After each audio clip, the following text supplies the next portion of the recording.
Assalamualaikum warahmatullahi wabarakatuh.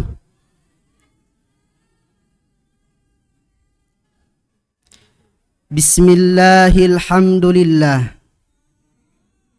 Wassalatu wassalamu ala sayyidina Muhammadin wa ala alihi wa sahbihi wa ummatihi ajma'in. Segenap pengurus, teman-teman, serta jamaah Masjid Bait Al-Quran yang insya Allah selalu dalam lindungan Allah Subhanahu wa Ta'ala, dipanjangkan umurnya, dilimpahkan rezekinya, amin ya rabbal alamin. Ma'asyiral muslimin, jamaah salat zuhur yang dirahmati dan dimuliakan oleh Allah Subhanahu wa Ta'ala. Pada kesempatan hari ini, izinkanlah kami menyampaikan tausiah singkat mengenai keramatnya doa ibu. Dalam bahasa Sunda namanya indung, dalam bahasa Makassar namanya emak, dalam bahasa Jawa namanya mbok. Semuanya merujuk kepada satu orang, seorang malaikat yang tak bersayap, yang kedudukannya sangat tinggi di dalam agama kita. Sampai-sampai Allah Subhanahu wa Ta'ala mengabadikannya di dalam Al-Quran surah Al-Isra ayat 23. Allah berfirman, "Wa qadha rabbuka alla ta'budu illa iyyahu wa bil walidaini ihsana."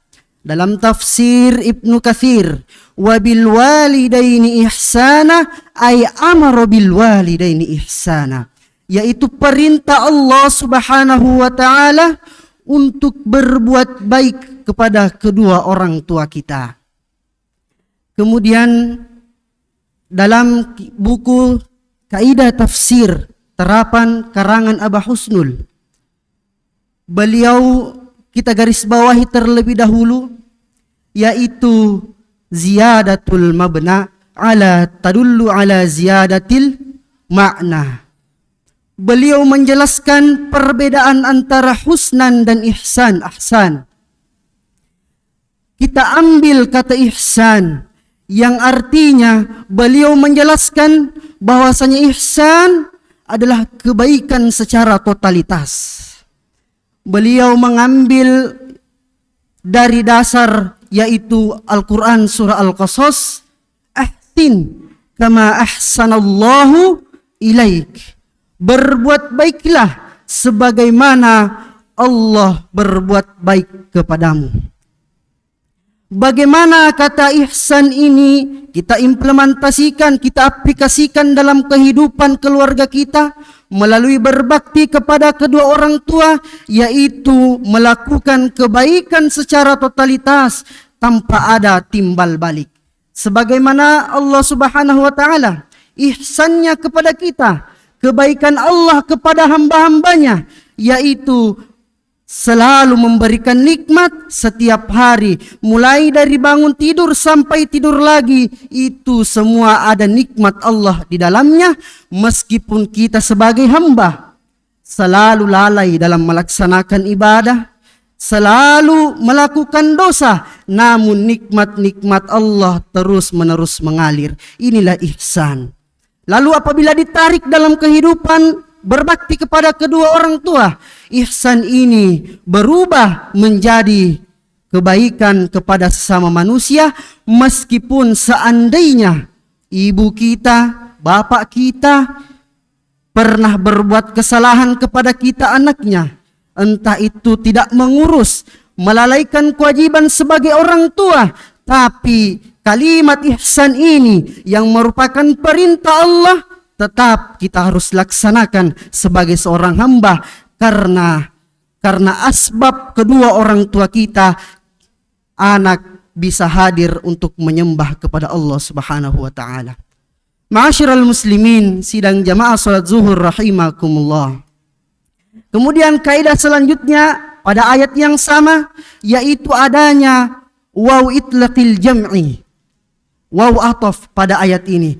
yang menandakan bahwasanya penggabungan dua pernyataan yang tidak bisa berlawanan satu sama lain, tidak bisa saling mengalahkan satu sama lain.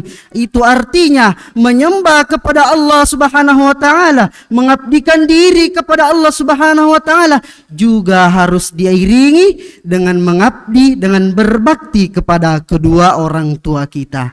Inilah fungsi dari penjelasan guru kita agar kita bisa mengetahui sesuatu yang sebelumnya kita tidak ketahui. Kemudian inilah yang memerintahkan, yang mendorong kita untuk selalu berhati-hati dalam berperilaku kepada kedua orang tua karena mereka memiliki doa yang sakti dan keramat.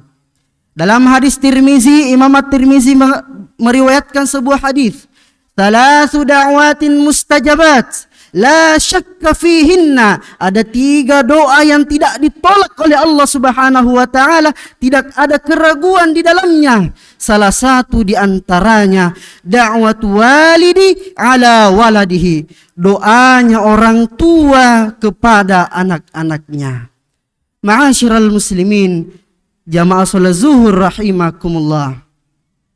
Sebagai kesimpulan dari ceramah singkat yang sempat saya sampaikan ini, marilah kita senantiasa selaku anak untuk menghormati, berbakti, berbuat kebaikan secara total kepada kedua orang tua kita, karena merekalah asbab kita hadir di dunia ini, kita taat kepada Allah Subhanahu wa taala. Mungkin sekian dari saya, lebih dan kurangnya mohon dimaafkan.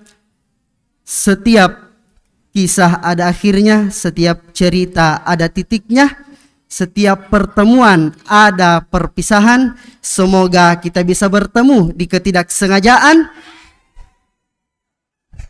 di lain waktu dan di lain kesempatan. Billahi taufiq wa da'wat wal irsyad. Assalamualaikum warahmatullahi wabarakatuh.